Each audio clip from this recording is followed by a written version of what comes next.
Poltekkes Kemenkes Gorontalo, Prodi D3 Kebidanan. Kami akan menampilkan roleplay tentang resusitasi 1 pada bayi yang mengalami asfiksia.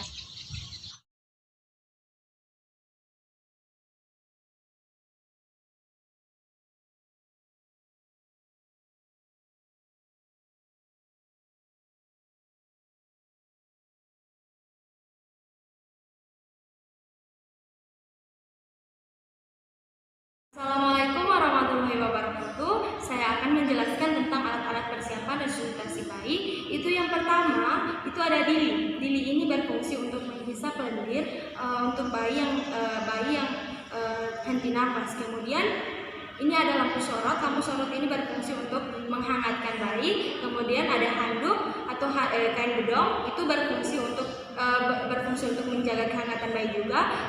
Setelah itu ada kain untuk mengganjal bagian punggung bayi. Kemudian ada pun handuk yang berfungsi untuk menggantikan bayi.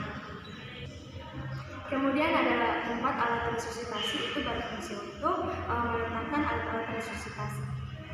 Yang terakhir, kita sebagai bidan harus menggunakan APD. Nah, APD ini berfungsi untuk melindungi diri kita ketika melakukan resusitasi pada bayi. Selanjutnya itu ada tempat resusitasi.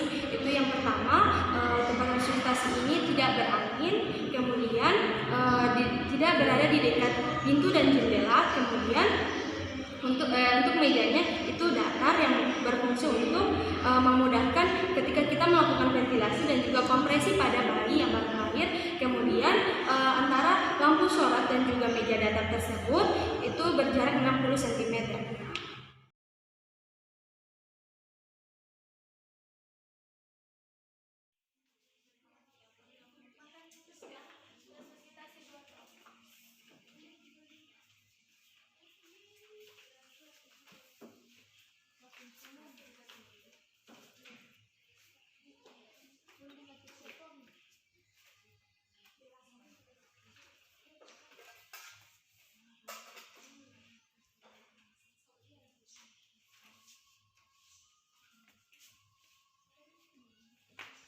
Ibu permisi Bu ya.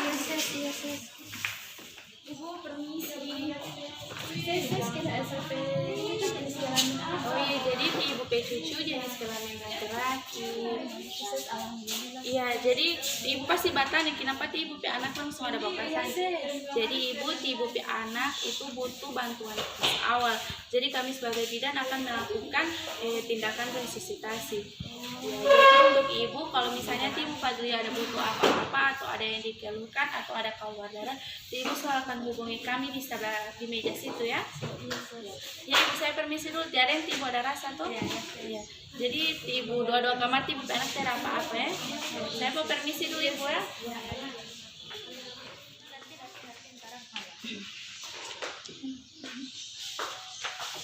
Kemudian atur posisi kepala bayi dekat dengan penuh. Setelah itu ganjal bahu menggunakan handuk setinggi 5 cm.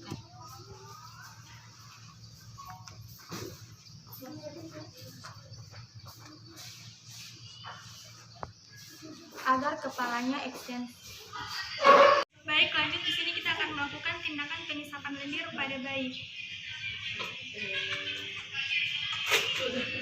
Untuk pengisapan lendir ini kita memasukkan ujung pengisap ke dalam mulut bayi untuk tindakan yang pertama. Kemudian itu menghisap, dimasukkan ke dalam sedalam 5 cm dalam mulut. Kemudian dihisap dengan bersamaan ujung pengisap itu dikeluarkan, tidak pada saat ujung pengisap dimasukkan.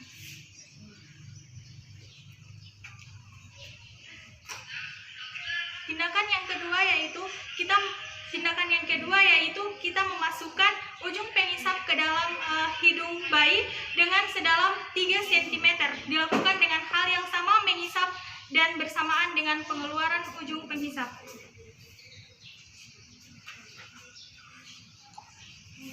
Untuk tindakan pengisap lendir ini, kenapa kita untuk ukurannya 5 cm pada mulut dan 3 cm pada bagian hidung? Karena jika kita memasukkan lebih dari 5 cm dan 3 cm ke dalam mulut dan hidung bayi, itu akan menyebabkan menyebabkan denyut jantung bayi melambat dan henti napas, dan akan terjadinya henti napas pada bayi.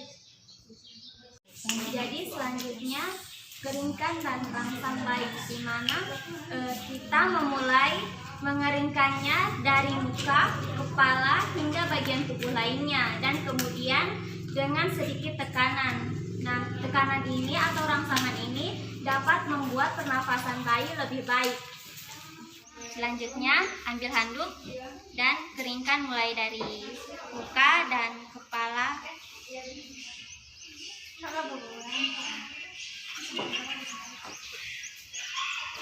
lalu bagian tubuh lainnya.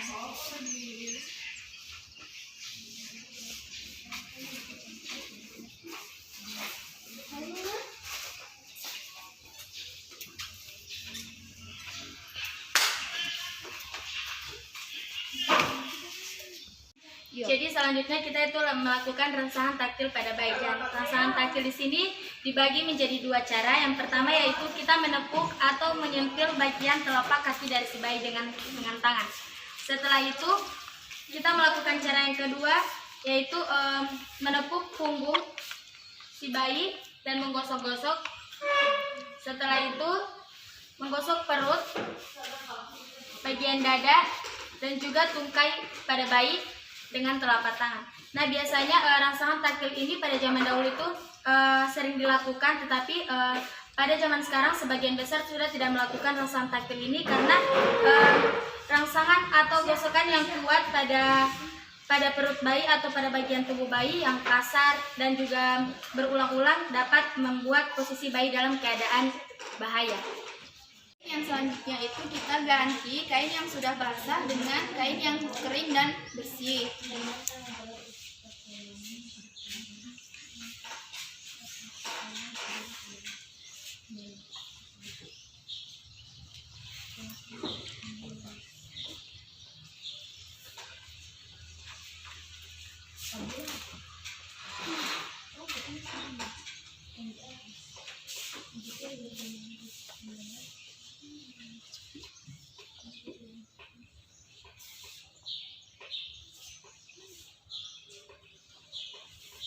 Kemudian selimuti bayi dengan kain yang lainnya.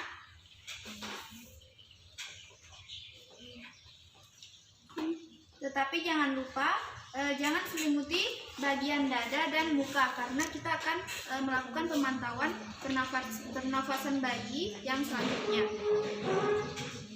Lalu atur posisi bayi itu agak sedikit ekstensi. Selanjutnya lakukan penilaian apakah bayi bernapas dengan normal, terengah-engah atau tidak bernapas. Kemudian, jika bayi bernapas dengan normal, letakkan bayi di atas dada ibu untuk menjaga kehangatannya. Yang kedua, anjurkan ibu untuk menyusukan bayinya sambil dibelai. Yang kedua, jika bayi bernapas dengan terengah-engah, maka lakukan tindakan ventilasi.